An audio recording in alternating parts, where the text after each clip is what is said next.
I understand you're also involved in reaching out to kids and helping them appreciate music, and that you're involved in some child oriented charitable endeavors.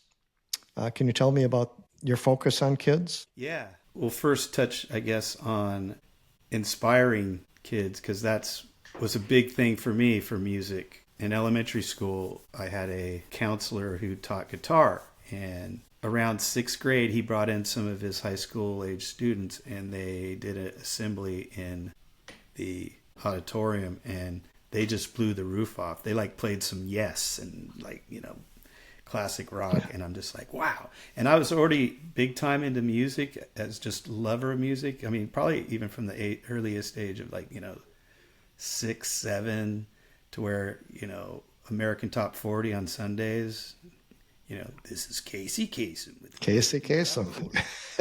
And I was just like every Sunday glued to the radio and going, "God, who's going to be number one this week?" And it was just like, Christmas is okay, but Christmas happens once a year. It's like this happens every week. And it's like Yeah. super excited about it. So uh, once I saw that, I started taking guitar lessons from him in sixth grade.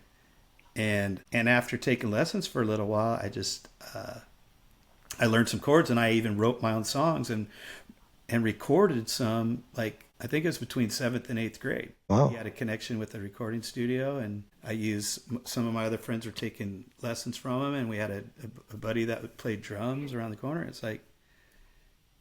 And it was like that was kind of the start of it. And so my mom is also a triplet, and they were all teachers in the Well, elementary level. good for And them. so I watched how they started cutting music in schools. And I'm like, how can you do that? It's so important. And it translates into other subjects in school.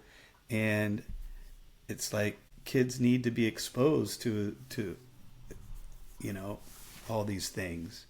And when there's cutting music programs, I'm like, this isn't cool. So I'd start going and playing in my aunt's class, my mom's class, and then the other triplet was a brother who ran away to Australia after graduating San Diego State University, and he became a teacher and then the principal of his school. And I'd go down there and play for his class, and then In Australia. his daughter was a teacher in Australia, and then I Oh, would tour down in Australia, um, and it's just kids, they're so curious, they're so fearless in so many ways, and it's just like I wanted them to know that hey, if you're interested in learning uh, an instrument, you need to tell your parents.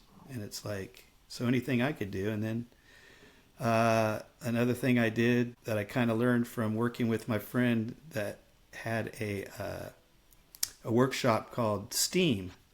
STEM was a big thing in school, but then they added the arts. So it's like science, right. technology, engineering, Engineering, arts, and math. Yeah. and then the A in STEAM is art. So I Right. started doing stuff with him. So then I got into like, I really loved how he took recyclable stuff and made them into instruments. So like we'd take, little plastic water bottles and put rice and beans in them and make maracas out of them, and then take popsicle Oh, sticks cool.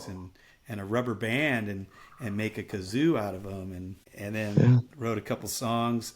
We'd make the instruments, and I'd already written a couple songs, and then we'd play these songs, and it was about the instruments we made, and it was like super fun. Again, kids, it's like they're into it,